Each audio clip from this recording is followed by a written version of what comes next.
Ouça o Agro, Gestão e Mercado, com Natália Fernandes, um podcast do Sistema CNA Senar.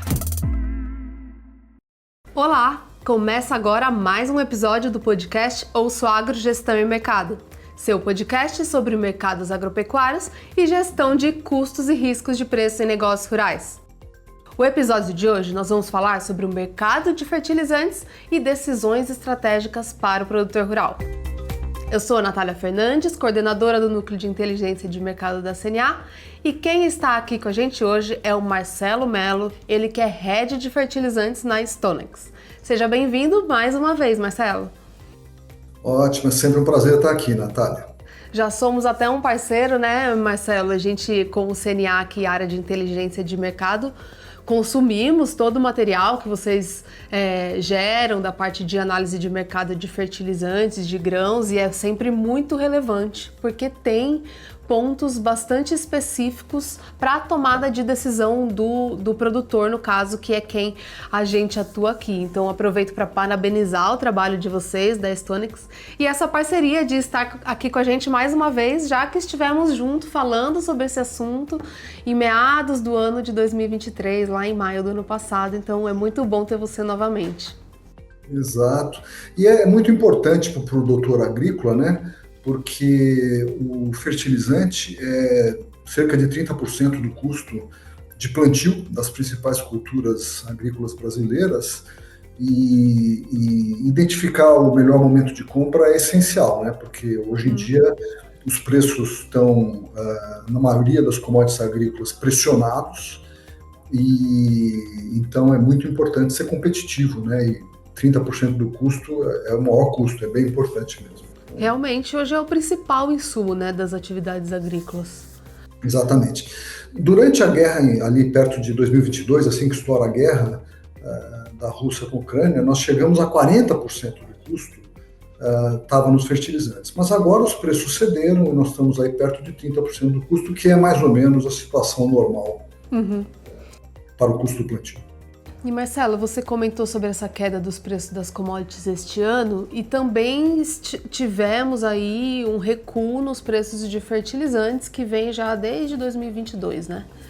Se arrefecendo, caindo um pouco, então a gente foi acompanhando mensalmente, vendo também notícias saindo sobre o recuo de algumas fontes de fertilizantes agora nesse primeiro semestre de 2024. Mas eu queria que você trouxesse qual a avaliação de vocês em relação a esses preços, né, tanto no mercado internacional como aqui para o produtor, das fontes de nitrogenados, potássicos e fosfatados, e quais fatores que têm influenciado, afetado esse movimento de preços. Perfeito. Acho que nós podíamos começar, como nós estamos aí na véspera, né, do início do plantio da safra verão, e a safra verão é basicamente soja, né, o mais importante dela é a soja. Acho que nós podíamos começar pelo fósforo. Para plantio da soja, evidentemente, a gente precisa bastante fósforo e também potássio, né? E depois a gente olha a ureia, né, o nitrogênio, que também tem uma participação bem relevante do milho na safra verão. Então, o fósforo, diferente, cada um desses três subsegmentos aí do NPK tiveram comportamentos diferentes nesse último ano. Então, o fósforo, se nós voltarmos no tempo, pegarmos maio de 2023, então quase um ano e um mês, 2 meses atrás, o fósforo, o MAP, que é o fósforo de alto teor mais utilizado no Brasil, estava a $430. E a partir do final de maio, começo de junho do ano passado, quando o Brasil começa a comprar, as compras estavam um tanto atrasadas, mais atrasadas do que este ano, inclusive, o mercado internacional inteiro e o Brasil sobem forte. E nós vamos a um patamar perto de $560, $570. E daí, atipicamente, diferente de outros anos, porque quando o Brasil acaba a compra dele, lá por volta de outubro, novembro, a partir desse momento, é um momento de menor demanda mundial para fósforo. O fósforo costuma cair em todos os países. Não caiu. O fósforo ficou estável, né, nesse patamar.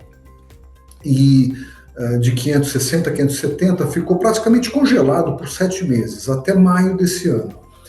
E no exterior ele caiu bastante a partir de março, mas no Brasil ele não caiu. Muito bem, aí o Brasil começou a comprar novamente e o melhor momento de compra, na verdade, foi início de maio, meados de maio.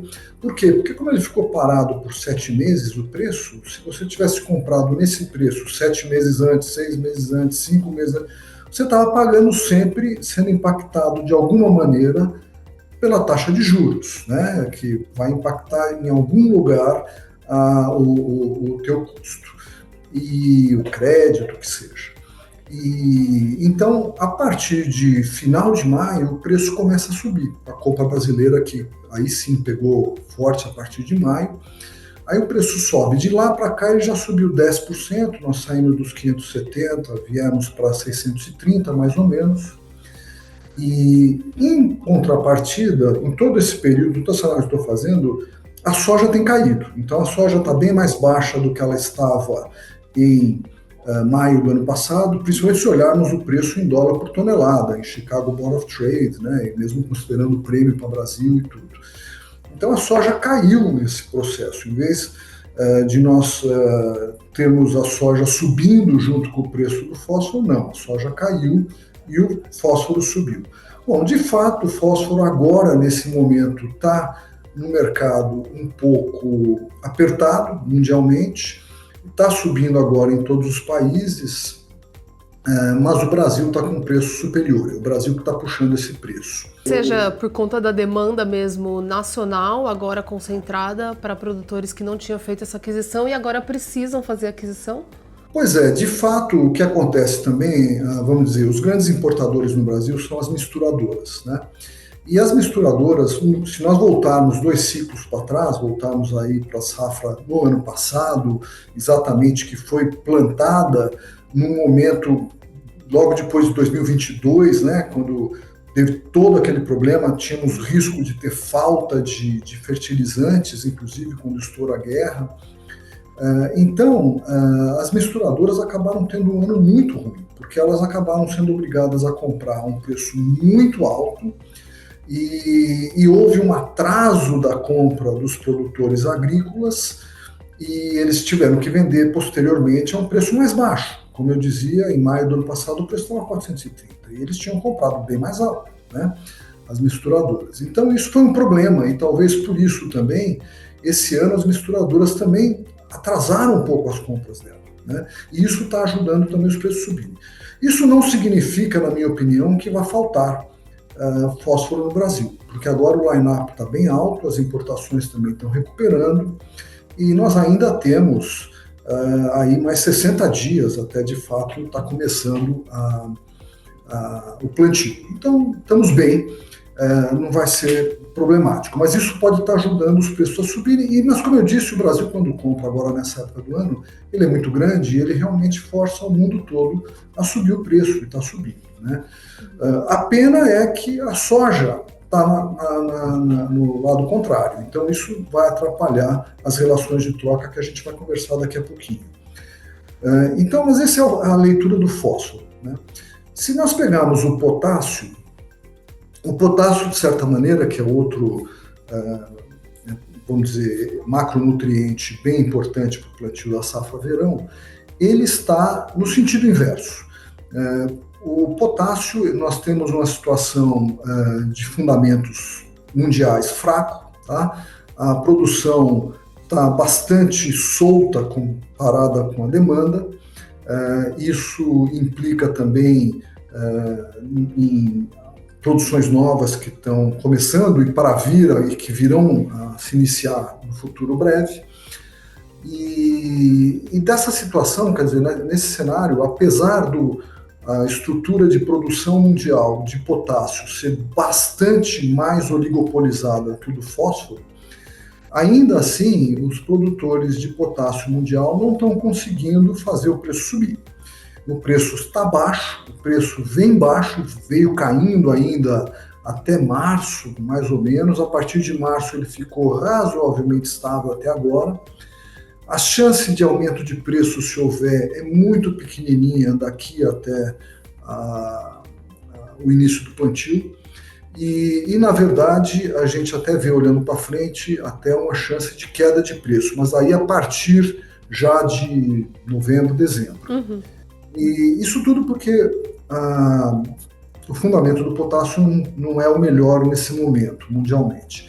Então, nessa situação, as relações de troca do potássio estão muito melhores. A gente pode conversar daqui a pouquinho também sobre isso, mas o que acontece é que o potássio é uma espécie de boia salva-vidas para o produtor agrícola, para ele digerir melhor o preço alto do fósforo. Então, o fósforo está com preço alto, o potássio está com preço baixo, um ajuda o outro, porque ele vai ter que comprar ambos, se bem que não é na mesma proporção. E daí falta comentar apenas... Eu ia só fazer uma observação, desculpa, Marcelo, em relação ao potássio, que o cloreto de potássio foi um dos que mais subiu, né, nos anos anteriores. E agora a gente também viu o Brasil importando um volume maior em 2024. Então reforça o que você falou de estar mais confortável essa questão de oferta, o que consegue segurar esses preços lá embaixo, tornando um momento mais interessante para o produtor fazer essa aquisição. Correto, é isso mesmo. O potássio, assim como os outros, né, assim como o nitrogênio e o fósforo, todos subiram muito. E quando estoura a guerra, os três mais ou menos multiplicaram por 3 vezes os preços, tá? Então a ureia saiu da ordem de 300, foi a $1.000 a tonelada, o potássio também estava perto dos 300, foi a 1.200, e o fósforo, que estava um pouco mais alto, estava a 400, digamos, foi a 1.300. Então todos eles cresceram, subiram muito. E daí eles corrigiram dessa maneira, né? Como eu estava falando, o fósforo não corrigiu tudo. Ok, o mercado está um pouco mais apertado, nós tivemos toda essa situação que eu comentei. O potássio corrigiu bastante e não consegue sair de onde está. E a ureia, vamos dizer que seria o nitrogenado mais importante, ela é importante aí para quem for fazer uma safra verão de milho ou for algodão, também bastante importante, e várias outras culturas, né? Café também usa muito, arroz. Então, o nitrogenado, ele se ajustou bastante, então nós saímos desses $1.000 por tonelada que a ureia tocou lá na época da guerra, 2 meses depois da guerra, aí por volta de abril de 2022, e ela agora, desde final de 22, ela está num novo canal lateral. Então, o que é esse novo canal lateral?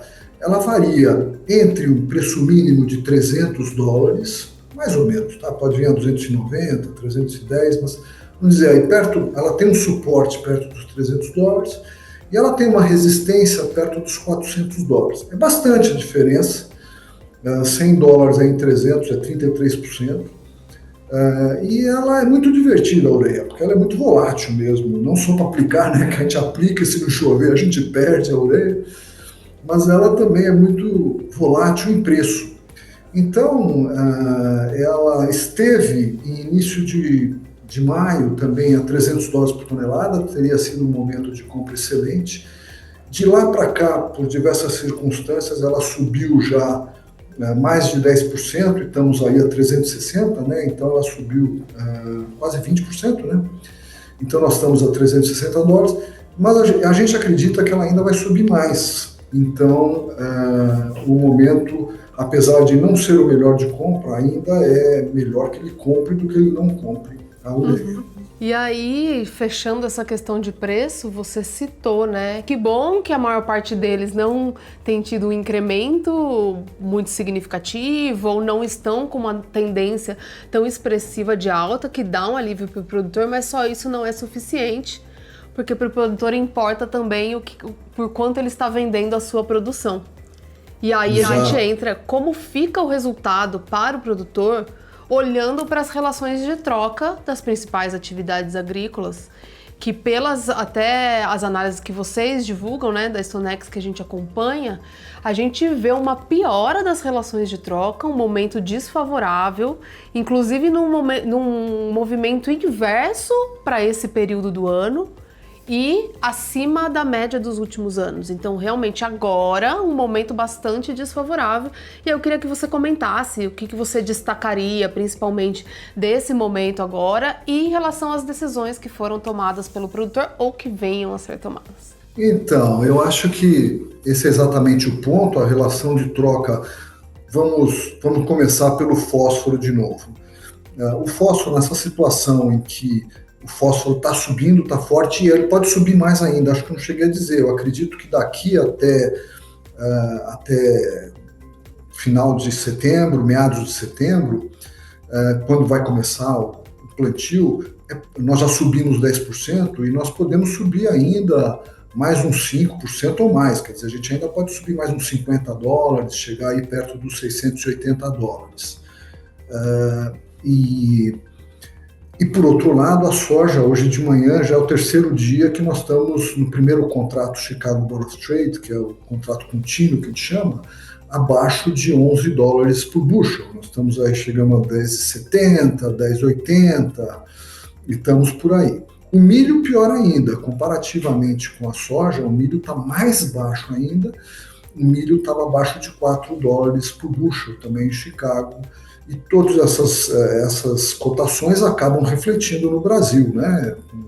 Com algum prêmio, com algum basis, às vezes abaixo dos Estados Unidos, às vezes acima, mas obviamente eles compõem parcela importante da formação de preço no Brasil.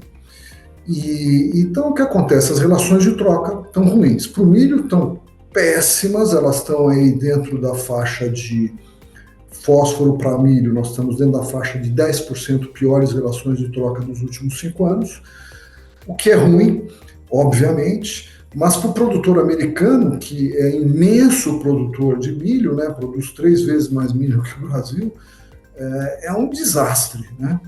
E para a soja estão bem ruins também, nós estamos bem dentro da faixa que a gente chama as 30% piores relações de troca dos últimos 5 anos para a soja, MAP para a soja. Nos Estados Unidos, igual, a mesma situação. Então, de novo, falando da boia salva-vidas que eu já tinha mencionado, o cloreto de potássio, tanto para o milho quanto para a soja, está exatamente na posição inversa. Nós estamos aí muito próximos, apesar do preço baixo dos grãos, das cotações baixas em Chicago, nós estamos muito próximos dos 10% melhores relações de troca dos últimos 5 anos. Não dá para nós fazermos uma conta aritmética, porque você acaba usando mais fósforo do que potássio, e cada região é um pouquinho diferente da outra, mas ela ajuda o produtor rural brasileiro a digerir o preço do fósforo que está bem alto, né? Não dá para ele ficar contente, né, dizer que ótimo, eu vou ter uma rentabilidade fantástica, mas é convivível, né? E essa foi a situação do produtor americano também. Na verdade, lá isso ocorreu aí no começo do ano exatamente nessa situação, né? E depois, a partir de março apenas, que os preços caíram muito nos Estados Unidos e não caíram aqui a partir de então, mas isso é uma realidade que já aconteceu, né? Então, colocando esses dois parâmetros, eu acho que, como o potássio, eu não vejo o potássio subir, se subir vai subir muito pouquinho, mas o fósforo, sim, o fósforo ainda pode subir um tanto. Eu acredito que, apesar das relações de troca, então, não estarem muito favoráveis, é melhor que o produtor agrícola compre agora, tá? Na verdade, acho que até o melhor momento de compra, como ele disse, olhando para trás, a gente vê claramente o melhor momento de compra de fósforo foi início de maio, meados de maio. Naquele momento a gente não sabia, né? A gente presumia, mas não sabia. E, de fato, isso ocorreu. E para o potássio, também, de certo modo, pelo assunto juros, mas o potássio começou a vender muito bem a partir de março, e tudo bem, pagou um pouquinho mais de juros, mas está ótimo, foi um bom momento de compra e tem sido, e segue. Então, quem não comprou, a recomendação é que compre, porque senão ainda vai pagar mais caro, né? E a última análise que faltou fazer sobre relações de troca é sobre o nitrogênio. E o nitrogênio, ele é um mercado muito pulverizado na estrutura de produção e realmente ele vamos dizer, reage muito à oferta e demanda mundial. Então, nesse momento, é um momento de menor demanda mundial, o nitrogênio devia estar baixo, mas ele não está, porque nós estamos tendo problemas sérios de produção no Egito, que é um país importante, e isso está conturbando o preço internacional. E também a Índia, que é um grande comprador mundial, está tentando comprar, não está conseguindo, então está toda uma briga aí no mercado. E os preços estão, como eu mencionei, na faixa alta desse canal lateral. Contudo, também pode subir mais. Então nós estamos aí perto de 360, mas eu acredito que nós ainda vamos testar o teto do canal, que é perto dos 400. Então são mais $40, é mais de 10% que a gente tem de aumento de preço. Então, quem vai plantar safra verão de milho ou precisa para alguma outra cultura, como café, é melhor também comprar o mais rápido possível, senão ainda vai poder pagar também mais caro. Para safrinha, não, porque para safrinha eu acho que vale a pena esperar, é um momento de atenção, porque há uma boa possibilidade que a ureia, a partir de final de outubro, começo de novembro, caia bem. Então, possivelmente, se esperar, lá na frente pode pagar um pouco mais baixo que os $360. Interessante, Marcelo. Vocês também acompanham o ritmo de negociação desses fertilizantes, né? E a gente acabou de falar aqui desse momento desfavorável da relação de troca, que foi piorando, na verdade, agora, chegando agora num dos piores momentos, tanto para MAP quanto para ureia e nitrogenados. Agora, do que vocês acompanharam de ritmo de negociação este ano, você acredita que está perto do normal, dos outros anos, também foi mais atrasada, só para a gente poder avaliar, que a gente sempre avalia preço de fertilizante, de commodity, e esquece do momento que o produtor realmente está comprando, né? Para a gente ter uma noção desse achatamento da margem do produtor, considerando se ele já fez o maior volume de compra nos meses anteriores, ou se agora ainda tem um volume considerável que ele vai comprar com uma relação de troca mais desfavorável. Como que vocês avaliaram regionalmente desse ritmo de negociação? Olha, eu acho que esse ponto é bem legal que você está levantando e tem pelo menos 3 aspectos importantes que eu quero mencionar sobre isso. O primeiro é o seguinte, é importante que quando... eu vou começar pelo final, vou colocar isso aqui. Então, o primeiro ponto que eu acho que é importante é o seguinte, no momento que ele compre, que ele decida comprar, que ele procure vender um volume equivalente da produção que ele vai fazer. A maioria das produções agrícolas brasileiras estão ligadas ao dólar também, né? Então, é importante que ele, nesse momento que ele compre fertilizantes, que ele venda um valor equivalente monetariamente ao fertilizante que ele está comprando, porque daí ele garante a relação de troca. Então, pelo menos, ele sabe o que está acontecendo, né? Porque uma das situações que ocorreu em 2022 é que todo mundo comprou fertilizante muito alto e o produtor agrícola não vendeu a soja antecipadamente. Ele achava que os preços iam continuar muito altos, né? Ou talvez até subir mais. Nós estávamos a $18 por bushel e acabamos caindo, ele tendo que vender a safra dele a 16. Então as relações de troca que não eram boas ficaram muito piores. Então, se ele fizer essa situação, que é uma espécie de barter, mas ele não precisa fazer com a mesma empresa, mas se ele fizer essa gestão de risco, ele já protege o custo dele e sai, inclusive, da volatilidade do dólar, porque se ele faz isso no mesmo momento, se o dólar está alto ou o dólar está baixo, tem menor relevância, porque ele vai usar o mesmo dólar, mais ou menos. Então, esse é o primeiro comentário que eu queria fazer. O segundo comentário importante, qual é o melhor momento para o produtor comprar, né? Para safra ou enfim, para qualquer necessidade que ele tenha. Na verdade, o melhor momento, na minha maneira de ver, depende exatamente onde está a relação de troca. Quando que a relação de troca é boa.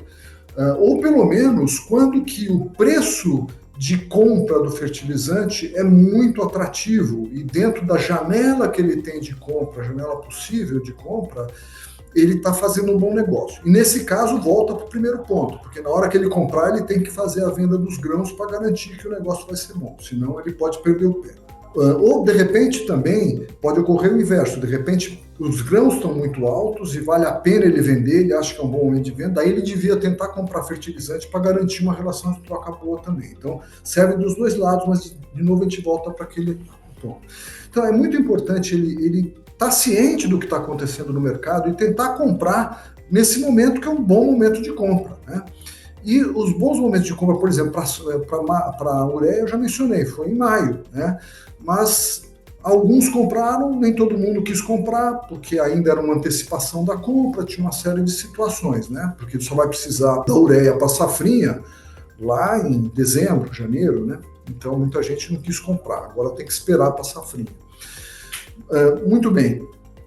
E o último ponto, então, tendo esses dois racionais na cabeça, o último ponto é como que estão as vendas. Olha, as vendas no ano passado foram bem atrasadas, mas foram bem atrasadas com relação a 2019, 2020, 21 e 22. 22 começou a atrasar. Por quê?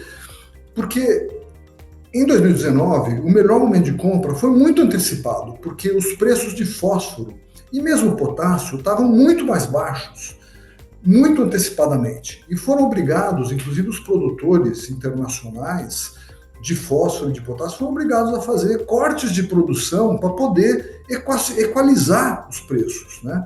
Então, o momento bom de compra, eu me lembro, para a safra que foi produzida em 2020, foi em final de 2019, quer dizer, ele comprou quase um ano antes, comprou 9 meses antes, era o melhor momento, e muita gente antecipou a compra. E daí toda a mídia, o tempo inteiro, passaram 1, 2 anos, ficavam me perguntando, Marcelo, quer dizer que o melhor momento de compra é sempre antecipar a compra? Não, não é verdade. O melhor momento de compra é comprar na hora boa de compra, né? Então, em 2019 foi antecipando a compra, em 2020 foi antecipando a compra, e em 2021 foi antecipando a compra. Então, se você antecipasse bem a compra, foram bons momentos de compra. A partir de 2022 não foi essa a situação, tá? Na verdade, como os preços estavam muito altos e vieram caindo, o melhor momento de compra foi postergando essa compra. Então o produtor rural acabou fazendo isso no mundo todo, ele foi postergando a compra. Talvez ele não tivesse a consciência de que se ele postergasse ele ia pagar mais baixo. Mas ele estava incomodado, porque a relação de troca era ruim, ele já vinha vindo de safras complicadas, então ele foi postergando essa relação esse momento de compra. Então é sempre bom a gente postergar a compra? Também não é, né? Porque isso gera problemas de logística, uma série de outras coisas. Então o melhor momento de compra é quando ele ocorre, tá? E neste momento nós estamos melhor do que nós estávamos no ano passado. Quer dizer, aquela situação de postergar a compra, o ano passado foi o auge dela e nós estamos agora um pouco melhor. Nós fizemos uma pesquisa em maio desse ano, se comparar, nós estávamos com 51% já comprados para o segundo semestre. E se comparássemos isso com o ano passado, nós estávamos com 44%. Então já foi uma melhora. E de lá para cá a gente acha que continuou. Nós faremos uma nova pesquisa, ela é trimestral, em agosto. E a gente acha que a gente acredita que vamos estar mais adiantados do que tivemos no ano passado, que foram acabar em setembro mesmo as compras, né? Então essa é a situação. Esse é o terceiro ponto, que o melhor momento de compra é quando ou os fertilizantes estão muito baixos ou a soja está muito alta, vamos dizer, os grãos estão muito altos, e aí ele deve fazer um barter para fechar isso. Muito bom, Marcelo. Estamos praticamente chegando ao final do nosso episódio. Tiveram pontos bem relevantes aqui. Um deles, eu acho que é importante o produtor olhar, né? Parece que é simples quando a gente fala, mas do melhor momento para aquisição, porque os produtores já acompanham tanta coisa, né, para tomar decisão. E também dá para perceber no mercado o momento de maior demanda e que esses preços devem se elevar. No episódio do ano passado, que a gente gravou em maio, eu lembro de você alertar os produtores, porque você falou, né, tava mais atrasada a compra. E aí você fala, os produtores estão comprando agora e os preços devem subir. Então essa compra do Brasil também eleva os preços. Isso é importante que esteja no radar. Porque acaba sendo uma sinalização de que é um momento ali que ele já está chegando meio que no limite de que ele tem que fazer a compra e acaba sendo um momento de preços um pouquinho mais elevados. Então fica esse ponto para o produtor se atentar e conseguir planejar melhor essa aquisição. Mas o mais relevante ainda foi esse destaque que você deu para o indicador da relação de troca, que também é interessante de realmente usar o indicador, né? Porque senão a gente olha a relação de troca, mas se o produtor faz só a venda da produção ou só a aquisição do insumo, acaba que ele não está fazendo a gestão de risco completa e não está aproveitando aquele bom momento favorável.